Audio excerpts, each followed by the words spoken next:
Imagine living with such deep calm that nothing can shake your peace. Criticisms, offenses, problems at work, or arguments at home simply don't take away your serenity. It sounds like a dream, right? But it's not impossible. The Stoics, philosophers who lived thousands of years ago, mastered this art.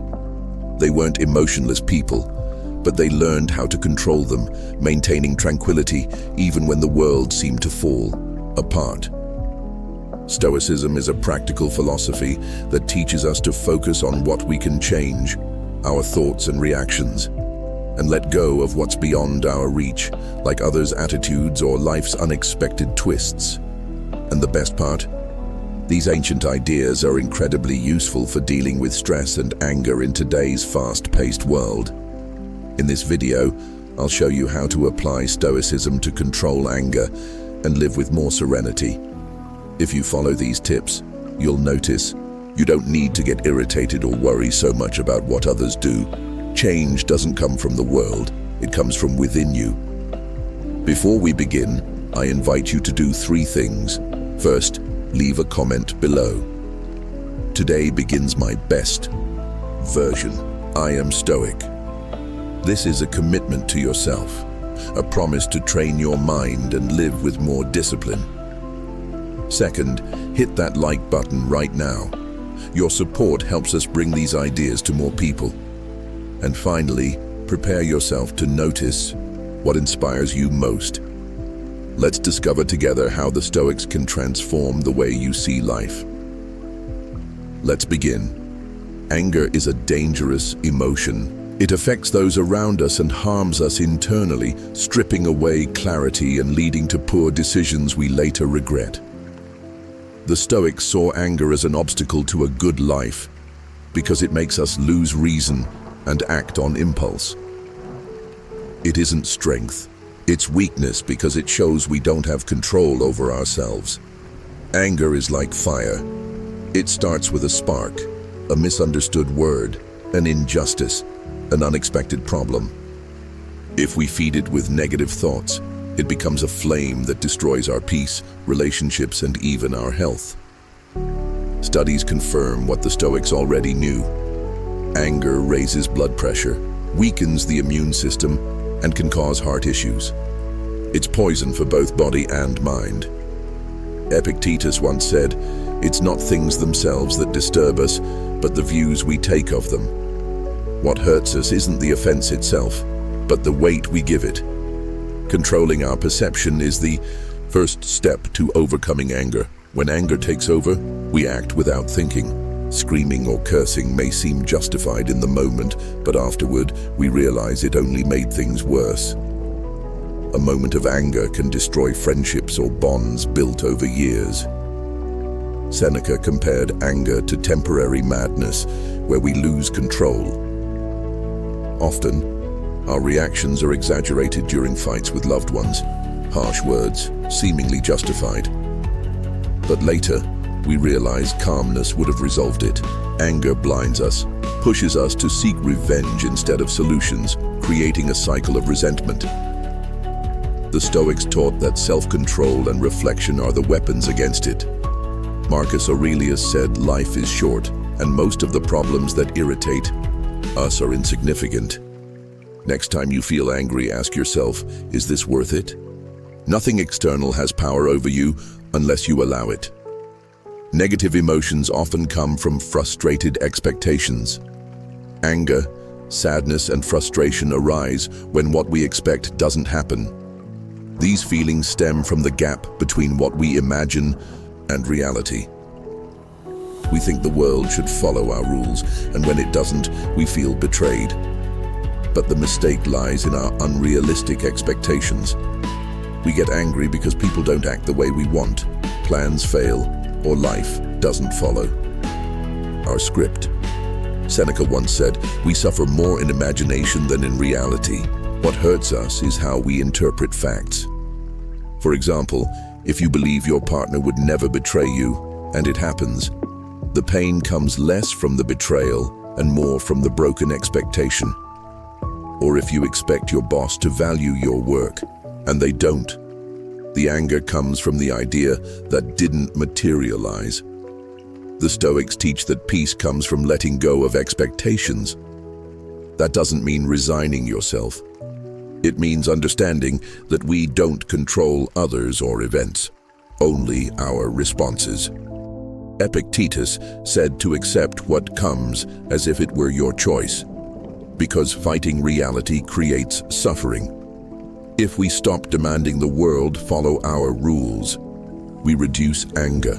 Instead of arguing with what goes wrong, ask, what can I learn? Peace comes from flowing with reality, not fighting it. Anger is a weight we carry without realizing. Holding on to grudges may seem like punishment for the one who hurt us, but it's us who suffer. It steals our peace and traps us in the past. Forgiveness is the key to freeing ourselves. Forgiveness isn't excusing the error or forgetting. It's stopping the pain from something that already passed. Forgiveness is a gift to yourself, a way to reclaim your tranquility. When we hold on to anger, we relive the pain. Marcus Aurelius said the best revenge against someone who hurt you is not to become like them. Holding on to anger gives that person power over you. Forgiveness returns your control. Think of someone betrayed by a friend.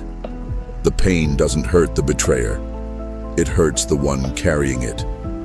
Forgiving and accepting that the past won't change and shouldn't control your present isn't about regaining trust. It's about stopping yourself from being affected. Forgiveness requires strength. It's choosing to release the pain. Seneca said anger takes control. If someone hurts you and you react with resentment, you're giving that person power. But if you forgive, you take back your peace. Epictetus reminded us that we don't control others, only our responses. By forgiving, you free yourself from spending energy on something that exists only in your mind. The true revenge is moving forward without letting anger consume you. Our instinct is to react immediately when something bothers us. Full of emotion, we want to defend ourselves, prove we're right. But in that moment, we act on instinct, not reason. That's when we say things we regret or make everything worse. Not reacting gives you control over your responses and avoids emotional exhaustion.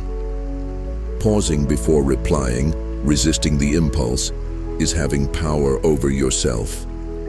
It's not suppressing the feeling, but training your mind not to be dominated by it. Marcus Aurelius said the best way to deal with an offense is not to be like the one who offended you. Reacting with anger is falling into their trap. Staying calm shows your peace doesn't depend on anyone. In daily life, there are chances to practice. A co-worker says something annoying, a driver cuts you off, a relative provokes you. You decide, fuel the fight, or look calmly and respond wisely.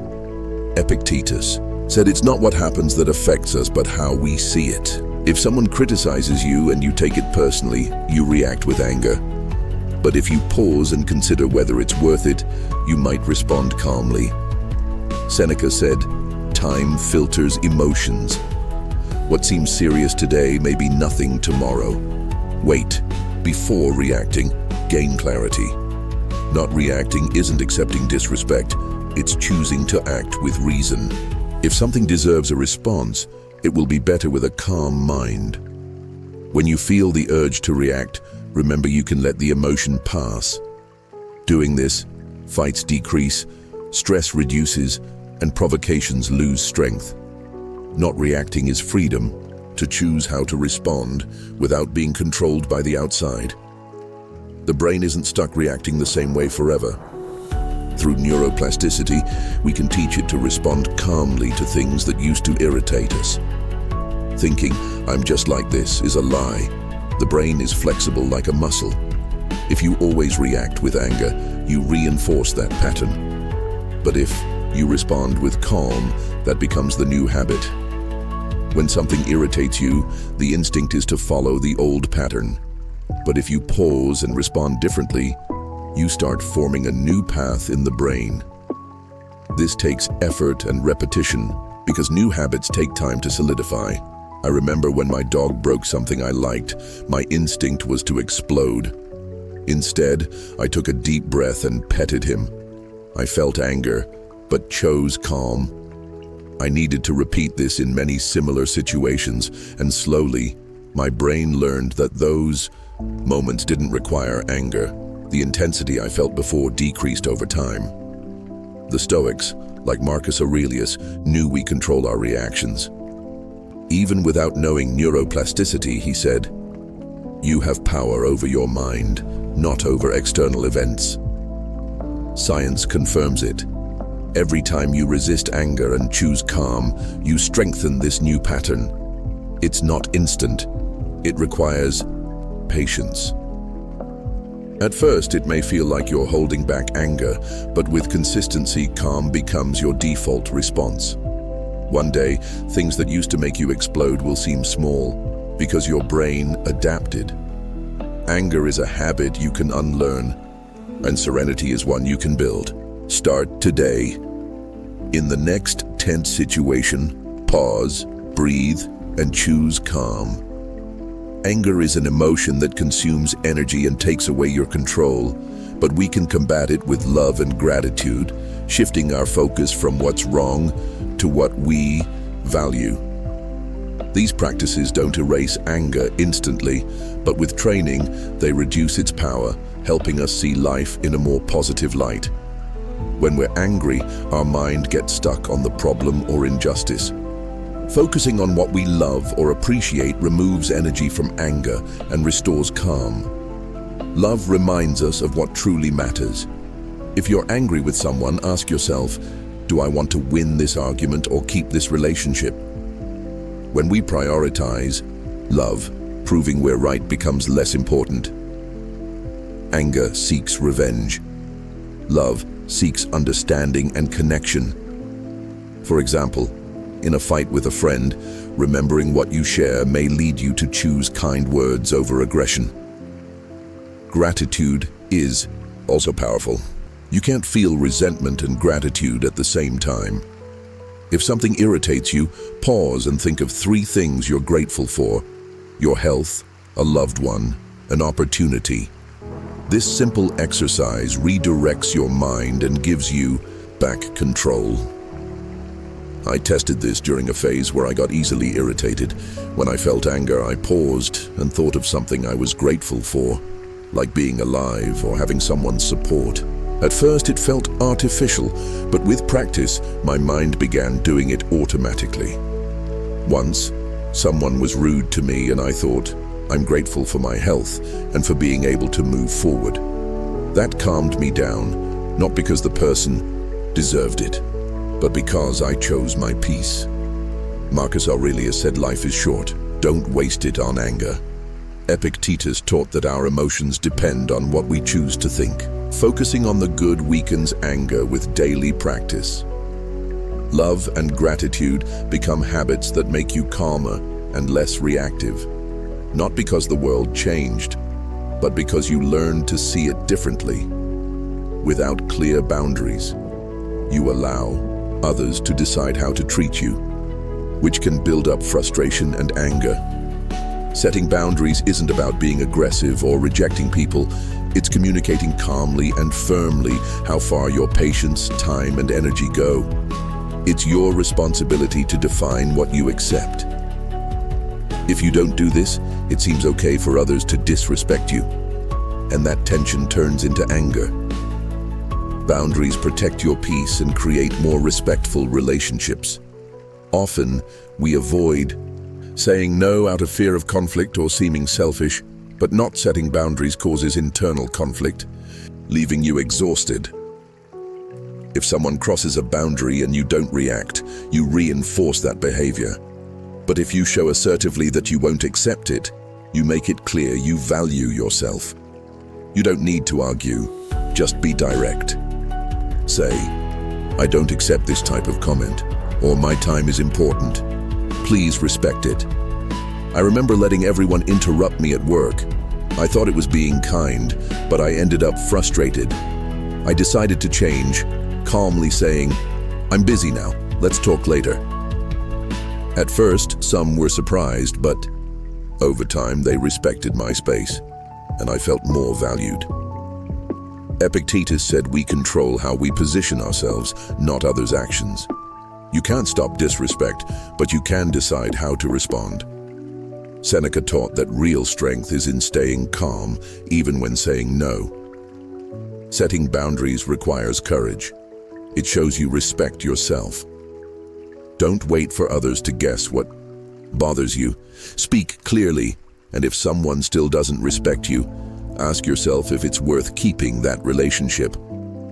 Boundaries aren't about controlling others, they're about protecting your serenity.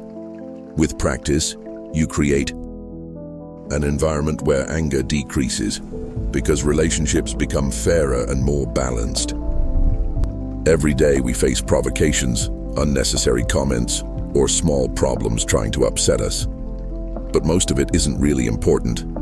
We wear ourselves out over things we won't remember tomorrow, like a random criticism or a pointless argument. The key to peace is choosing where to place your energy. Not everything deserves your attention. When something irritates you, ask, will this matter in a month? Does it affect my life or who I am? If the answer is no, let it go. This active choice protects you from distractions and preserves your calm. Marcus Aurelius said peace comes from ignoring what doesn't belong to us. If someone insults you on the street, does that change your value? If you're criticized online, does that define who you are? Provocations only affect you if you give them power. Epictetus taught we shouldn't be slaves to others' opinions. We waste energy on what we can't control. What others think of us, external problems, other people's expectations. But our energy is limited, so we should use it on what makes us grow. Our goals, important relationships, our well-being. Remember when every criticism shook me, I felt I had to justify myself. But I realized it was a waste of time.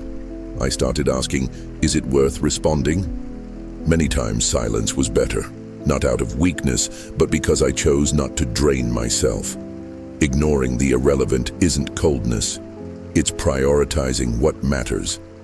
The Stoics sought to control their reactions, not the world. Real strength is deciding which battles are worth your effort.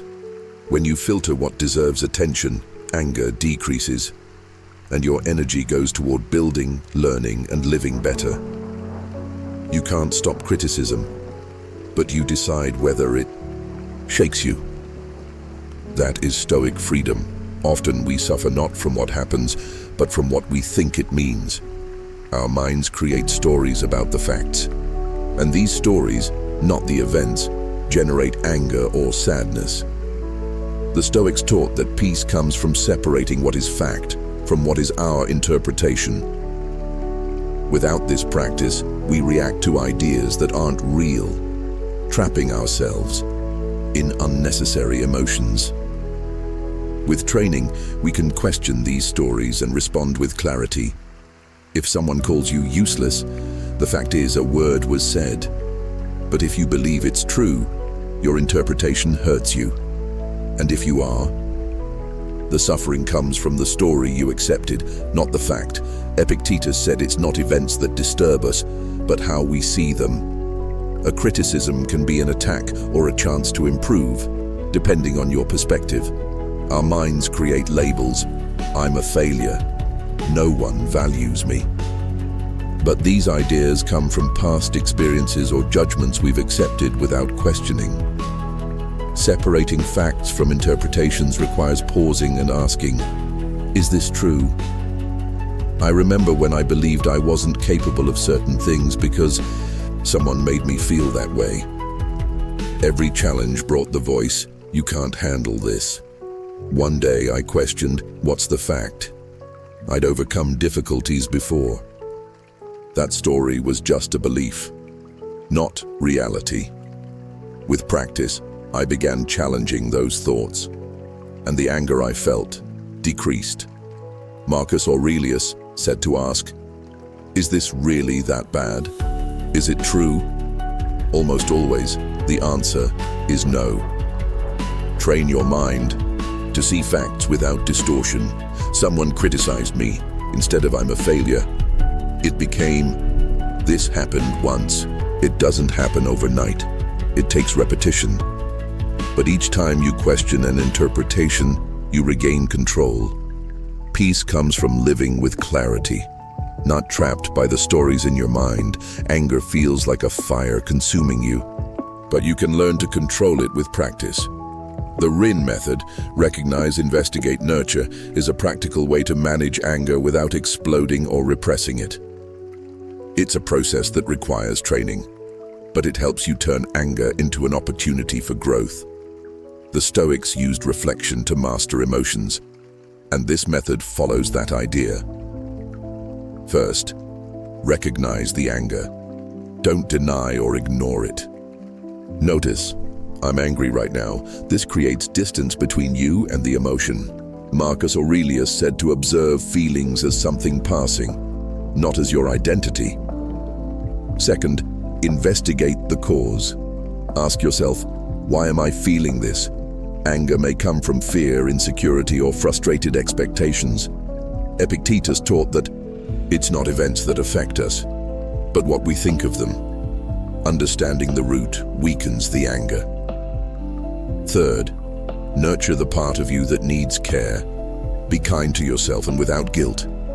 Maybe you need time to process or to change a belief. Marcus Aurelius said we should treat ourselves with patience. With regular practice, RIN reduces anger's power. You don't stop feeling it, but you learn to handle it without losing peace. It becomes a passing emotion, not a command to follow. Over time, this process gives you emotional freedom because you respond with wisdom, not impulse. Congratulations for making it this far. Finishing this video shows you're committed to becoming a better version of yourself. I hope these Stoic ideas sparked something in you, showing that it's possible to control anger and live with more peace, even in a world full of challenges. Stoicism isn't just an ancient philosophy, it's a practical guide to facing life with courage, calm, and clarity. Each teaching we shared today, from forgiveness to choosing where to place your energy, is a tool you can use daily. Start small. Next time you feel anger rising, pause, breathe, and remember one of these steps. Over time, you'll notice that serenity becomes part of who you are. I challenge you to take this further.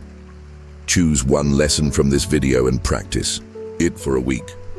Maybe it's not reacting to provocations or focusing on gratitude. See how your mind and relationships change. Don't stop here. Stoicism has so much more to offer, with lessons that can help you in every moment of life. If you enjoyed what you learned, leave a comment. Not sure what to say? Just write. Gratitude. I'd love to know you made it to the end. Haven't subscribed yet? Subscribe now and join us on this journey of growth. And here are 2 more videos filled with Stoic wisdom for you to explore. Take these ideas, apply them to your life, absorb as much as you can from these teachings, stay in peace, and see you in the next video.